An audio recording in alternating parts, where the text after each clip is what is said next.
comenzar con el análisis de los dos juegos sobre los que veremos un desarrollo en torno a sus géneros, primero daré inicio hablando sobre qué abarcan los géneros de cada uno. Comenzando por el género de First Person Shooter. Este género consiste en juegos donde el jugador experimenta la acción desde la perspectiva del personaje que controla. Es decir, vemos lo que el personaje vería. Normalmente se centran en el uso de armas de fuego, la precisión y la rapidez de reacción. Es común que este tipo de juegos estén ambientados en entornos de guerra, ciencia ficción o mundos caóticos. Históricamente, el género de los First Person Shooter tuvo un gran impacto en la evolución de los videojuegos. Uno de los primeros títulos que definió este estilo fue Wolfenstein 3D, considerado el padre del FPS moderno. Sin embargo, fue Doom el que realmente popularizó el género, gracias a su ritmo frenético, diseños de niveles innovadores y gráficos avanzados para la época. A partir de ahí, el género creció rápidamente y dio origen a sagas emblemáticas como Half-Life, Halo, Call of Duty y muchas más. Los FPS también han sido clave en el desarrollo del juego competitivo, especialmente con títulos como Counter-Strike o Overwatch, que definieron el estándar para los shooters multijugador. Por otro lado, el segundo género que abordaremos es el Survival Horror, con elementos de acción, una combinación que busca generar tensión, miedo y una constante sensación de vulnerabilidad en el jugador, mientras lo enfrenta también a combates intensos. Este tipo de juegos suelen situarnos en escenarios oscuros, claustrofóbicos o desolados, en los que la gestión de recursos como munición, salud o herramientas es crucial para sobrevivir. A diferencia del FPS, donde la acción es directa y constante, el Survival Horror se toma su tiempo para construir atmósferas opresivas, sustos inesperados y momentos de calma que preceden al caos. Sin embargo, al incluir elementos de acción, también añade dinámicas de combate más activas. Ejemplos destacados de este estilo son Resident Evil 4, The Evil Within o Dead Space. Con esto en mente, analizaremos cómo cada juego utiliza las características propias de su género para construir su narrativa, mecánicas y experiencia general. Veremos cómo logran involucrar al jugador, qué emociones despiertan y qué tan efectivas son sus propuestas. Así que sin más, comencemos con el análisis del primer título. Retomando, el primer videojuego del que voy a hablar en relación al género de FPS es Metro Exodus. La evolución del FPS ha generado una serie de títulos que intentan romper con la fórmula clásica del género, y Metro Exodus es un ejemplo perfecto de ello. Como tercera entrega en la franquicia Metro, el juego se aleja de la linealidad predominante en Metro 2033 y Metro Last Light para ofrecer una experiencia más expansiva, con niveles semiabiertos y un diseño que busca el equilibrio entre la acción frenética y la tensión propia de un survival post-apocalíptico. A diferencia de otros FPS más tradicionales, Metro Exodus apuesta por una fuerte carga narrativa, donde la gestión de recursos y la exploración juegan un papel fundamental en la experiencia del jugador. No es simplemente un shooter, es una obra que mezcla Immersive Sim, Survival Mechanics y un profundo desarrollo de personajes, todo dentro de una ambientación que se siente genuina y opresiva. Metro Exodus funciona bajo una estructura híbrida entre FPS y Survival, con elementos que lo diferencian de shooters más convencionales. Administración de recursos. La escasez de munición y filtros de aire obliga a los jugadores a tomar decisiones estratégicas sobre cuándo luchar y cuándo evitar el conflicto.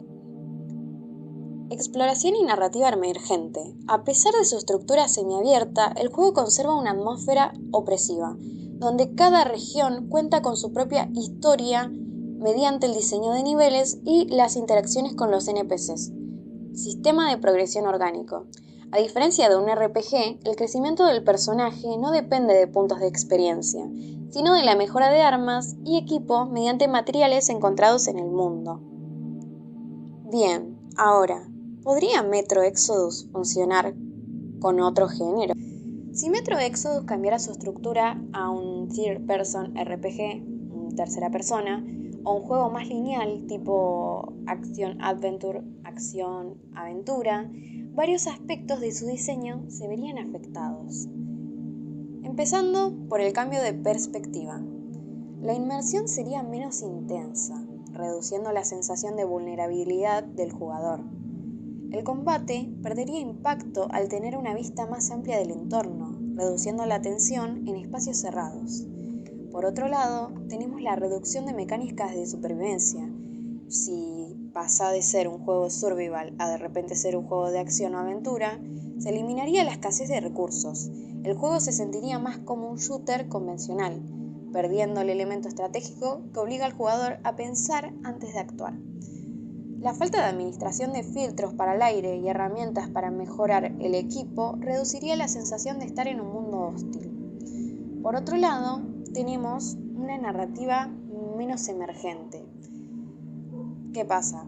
Tenemos en este apartado, lo que sucedería es que cambiar la estructura de Metro Exodus haría que se volviese un RPG con diálogos ramificados.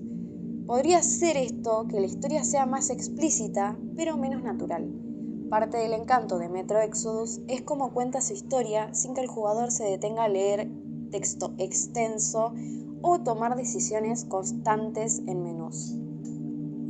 En conclusión, el género de Metro Exodus no es un aspecto secundario, es lo que le da la identidad al juego y lo diferencia de otros FPS del mercado.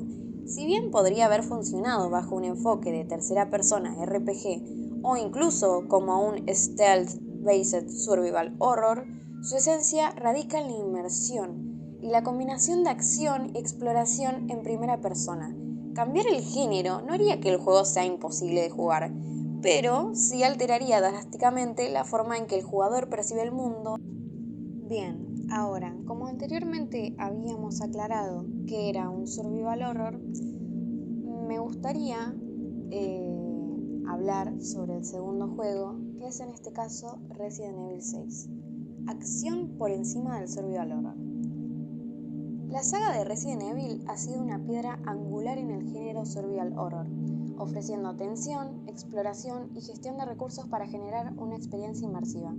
Sin embargo, Resident Evil 6 rompe con muchas de las convenciones que definieron la franquicia, inclinándose fuertemente hacia la acción y el espectáculo cinematográfico.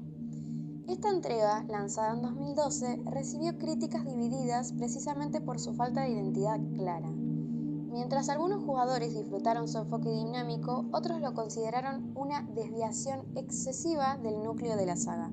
La pregunta clave es, ¿puede un juego seguir funcionando si se le cambia el género? En el caso de Resident Evil 6, el problema no es solo el cambio de mecánicas, sino que la etiqueta de survival horror no corresponde realmente con su jugabilidad. Si analizamos las características esenciales del survival horror, encontramos que el género se basa en escasez de recursos, munición limitada, objetos de curación reducidos y la necesidad de administrar el inventario, tensión y vulnerabilidad, un protagonista que no siempre puede enfrentar directamente a los enemigos, promoviendo el sigilo o la huida. Exploración metódica, resolver acertijos, examinar el entorno y conectar piezas narrativas a través de la investigación. En comparación, Resident Evil 6 introduce mecánicas que lo acercan más a un tercera persona shooter.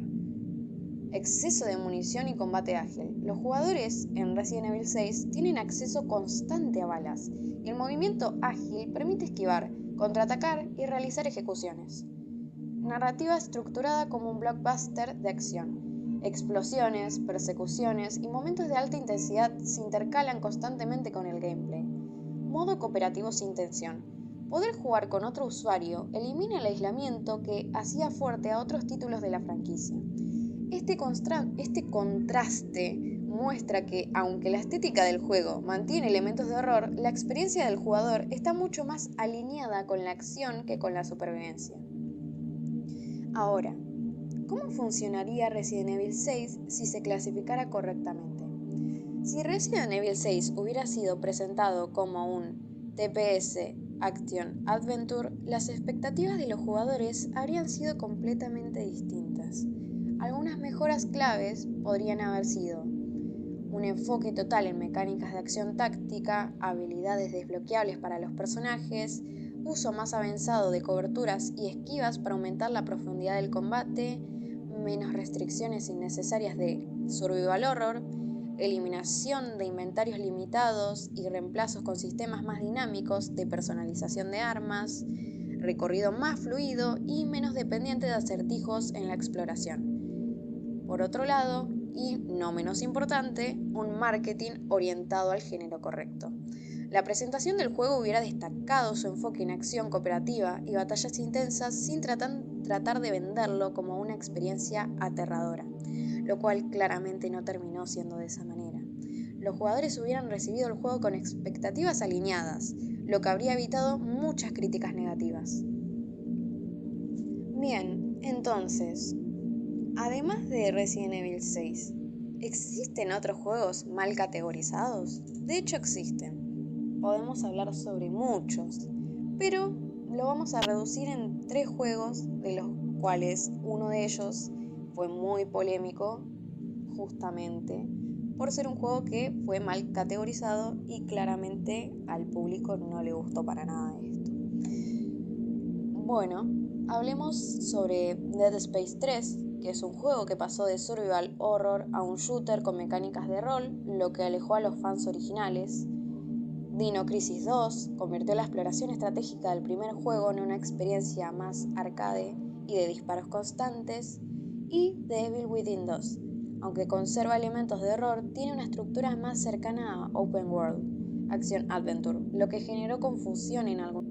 Si Resident Evil 6 hubiera presentado directamente como un tercera persona, sin la etiqueta de Survival Horror, probablemente su recepción habría sido mejor, pero al pretender ser algo que no es, generó una desconexión entre la expectativa y la realidad.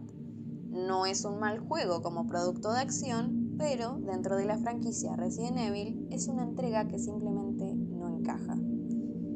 Este es el tipo de casos en los que la mala categorización afecta la percepción del jugador. La identidad de un videojuego no se define solo por su historia o sus personajes, sino por la experiencia que transmite a través de su diseño y mecánicas. Resident Evil 6 intentó expandir la fórmula, pero en el proceso perdió lo que lo hacía especial.